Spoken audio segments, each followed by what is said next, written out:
લક્ષ્મીબાઈની જન્મજયંતિ નિમિત્તે શ્રદ્ધાંજલિ કાર્યક્રમ યોજાયો। મેયર અને વિપક્ષી નેતાએ અર્પી પુષ્પાંજલિ।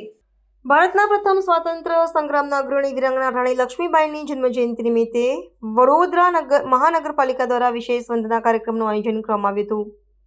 સંસ્કારી નગરી વડોદરાના સુભાનપુરા વિસ્તારમાં આવેલા ઝાંસી કી રાણી સર્કલ ખાતે સ્થાપિત રાણી લક્ષ્મીબાઈની પ્રતિમાને વડોદરાના પ્રથમ નાગરિક અને મેયર શ્રીમતી પિંકીબેન સોની દ્વારા પુષ્પહાર અર્પણ કરી ભાવભીની અંજલિ પાઠવવામાં આવી હતી। આ પ્રસંગે રાણી લક્ષ્મીબાઈના અદમ્ય સાહસ અને રાષ્ટ્રપ્રેમને યાદ કરવામાં આવ્યા હતા। આ ગરિમાપૂર્ણ સમારોહમાં લોકશાહીની સુંદર પરંપરા અનુસાર શાસક પક્ષ અને વિપક્ષના નેતાઓએ સાથે મળીને વીરાંગનાને નમન કર્યા હતા। મેયરશ્રીની સાથે વડોદરા મહાનગરપાલિકાના વિરોધ પક્ષના નેતા શ્રી ચંદ્રકાંત શ્રીવાસ્તવ, પાલિકાના વિવિધ સમિતિના પદાધિકારીઓ તેમજ સ્થાનિક નગરસેવકો મોટી સંખ્યામાં ઉપસ્થિત રહ્યા હતા। તમામ મહાનુભાવોએ વિધિવત રીતે પ્રતિમાને સૂતરની આંટી અને પુષ્પગુચ્છ અર્પણ કરી માતૃભૂમિ માટે બલિદાન આપનાર મહારાણીના ચરણોમાં શીશ ઝુકાવ્યું હતું।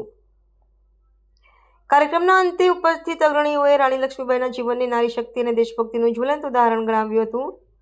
તેમણે ઉમેર્યું હતું કે ઝાંસીની રાણીનો સંઘર્ષ અને સમર્પણ આજની યુવા પેઢી માટે સદાય પ્રેરણારૂપ બની રહેશે। વડોદરા મહાનગરપાલિકા દ્વારા આયોજિત આ કાર્યક્રમ થકી શહેરના નાગરિકોમાં રાષ્ટ્રભાવના સુદૃઢ કરવાનો પ્રયાસ કરવામાં આવ્યો હતો અને સમગ્ર વાતાવરણ રાણી લક્ષ્મીબાઈના જયઘોષથી ગુંજી ઉઠ્યું હતું।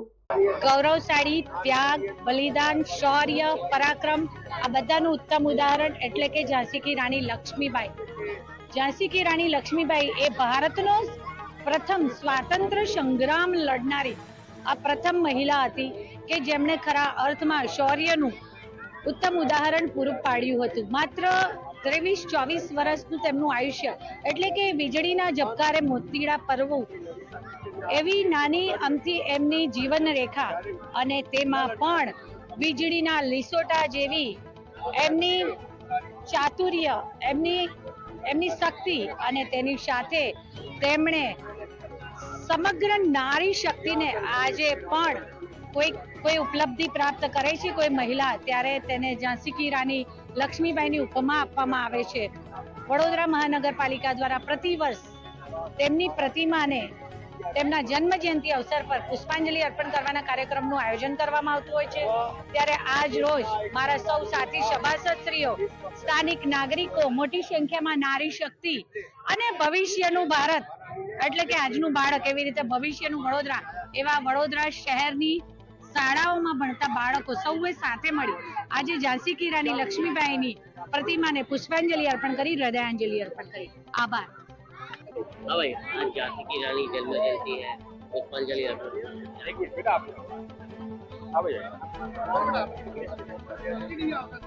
एक वीरांगना, एक प्रतीक, महिलाओं के अंदर एक नया जोश, एक नया जुस्सा पैदा करने वाली एक वीरांगना झांसी की रानी का जन्मदिन। આજે જ્યારે એમનો જન્મદિવસ હોય ત્યારે કોર્પોરેશન તરફથી પુષ્પાંજલિનો કાર્યક્રમ કરવામાં આવે છે। એ પુષ્પાંજલિના કાર્યક્રમમાં બધા આવે છે।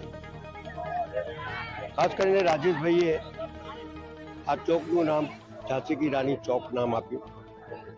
દર વખતે એમની તરફથી સેવા અને લોકોનો ઉત્સાહ વધારવાનું કામ કરે છે। એમનો ઇતિહાસ ખગોળીએ આપણે તો નાનપણની અંદર તલવારબાજી, ઘોડસવારી એમના નાના પાસે બધું શીખ્યું એમને। એક નાની વયે 14 વર્ષની વયે ગંગાધર ઝાંસી કી રાણીના મહારાજ એમના લગ્ન થયા। એવા સમયે જ્યારે અંગ્રેજોનું આખા દેશ ઉપર શાસન હતું, એમની સામે કોઈ બોલી શકતું નહોતું અને બોલે તો જીવો તો રહે નહીં એ પ્રમાણેની એમની તાકાત હતી। જ્યારે એમના દત્તક પુત્રને સ્વીકારવાનું અંગ્રેજોએ ના કીધું ત્યારે એમને જે જોશ નાનપણમાં કરેલો હતો એ जोश जाग्यो और उन्होंने कहा कि मैं मेरी झांसी नहीं दूंगी। ये पहलो પડકાર अंग्रेजों सामने હતો અને એ બી એક મહિલાએ પડકાર કર્યો અને દેશની અંદર ચેतना जगाड़ी। आजादी की लड़ाई वहां से 1857 से तो बोलते ने कि सिंहासन हिल उठे, राजवंशों ने रखनी तानी थी और बूढ़े भारत में भी आई फिर से नई जवानी थी। नकली युद्ध व्यू की रचना और खेलना खूब शिकार, सैन्य गिरना, दुर्ग तोड़ना, ये थी उसके प्रिय खिलवाड़। महाराष्ट्र कुल देवी भी उसकी भी आराध्य भवानी थी। और खूब लड़ी मर्दानी वो तो झांसी लड़ाई लड़ी।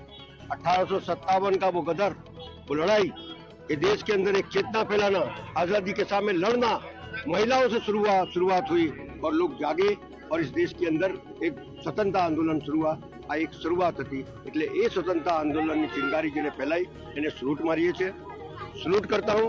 और એ મહિલા શક્તિ को એમાંથી શીખવું જોઈએ કે જ્યાં જ્યાં અન્યાય થાય ત્યાં લડવાનું શીખવું જોઈએ। ઝાંસીની રાણીમાંથી એ જ આદમી દિવસ એ શીખવાડે છે તમને।